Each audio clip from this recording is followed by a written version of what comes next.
News for nation पर आपका स्वागत है और मैं हूं आपके साथ प्रार्थना। न्यूज फॉर नेशन पेश करता है दिन भर की 10 खबरें फटाफट अंदाज में। चलिए एक नजर डालते हैं इन खबरों की ओर। भारत निर्वाचन आयोग ने बिहार की हाई प्रोफाइल 182 बांकीपुर विधानसभा सीट पर उपचुनाव का कार्यक्रम जारी कर दिया है। इस सीट पर 30 जुलाई को मतदान होगा, जबकि 3 अगस्त को मतगणना के बाद नतीजे घोषित किए जाएंगे। और अब सभी राजनीतिक दलों ने चुनावी तैयारियां तेज कर दी हैं और इसी सीट पर मुकाबला बेहद ही दिलचस्प माना जा रहा है। केंद्रीय मंत्री चिराग पासवान ने कहा है कि सरकारी आवास नियमों के तहत ही खाली कराया जाता है।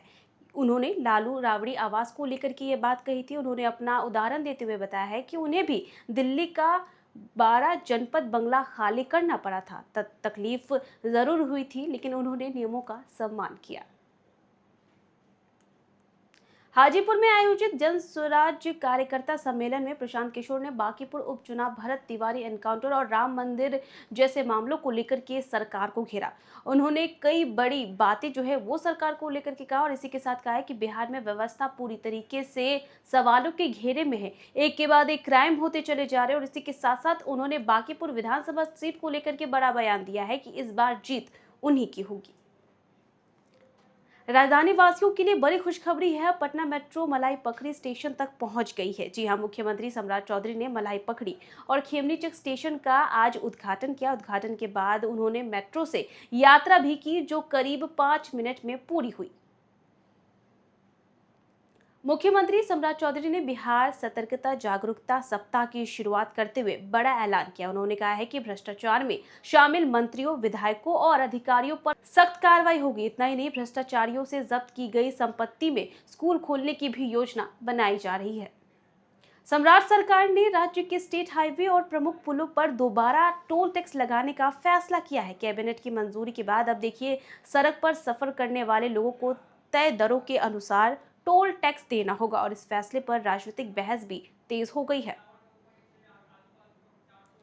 करीब 2 दशक तक बिहार की राजनीति का केंद्र रहे सरकारी आवास को आखिरकार लालू प्रसाद यादव और राबड़ी देवी ने खाली कर दिया है। दोनों अब कौटिल्य नगर स्थित अपने निजी आवास में शिफ्ट हो गए हैं। वहीं तेजस्वी यादव अपनी पत्नी और बच्चों के साथ एक पोलो रोड स्थित सरकारी आवास में ही रहेंगे। वहीं गया के बाके बाजार थाना क्षेत्र से जुड़े चर्चित मामले में मुख्य आरोपी रेहान ने पुलिस के बढ़ते दबाव के बीच पटना के फुलवारी शरीफ थाने में आत्मसमर्पण कर दिया।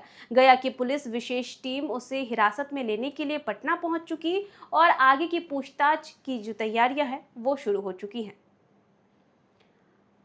प्रशासन, मस्जिद कमेटी और स्थानीय लोगों की आपसी सहमति के बाद से बड़ा फैसला लिया गया है। दरअसल फैसला ये लिया गया है कि शुक्रवार को अधिक भीड़ होने के कारण कई लोग थाना परिसर में भी नमाज अदा करते हैं, जिससे फरियादियों और आम लोगों की आवागमन में परेशानी होती है। और अब नमाज केवल मस्जिद परिसर में ही अदा की जाएगी, न कि कोतवाली थाने में।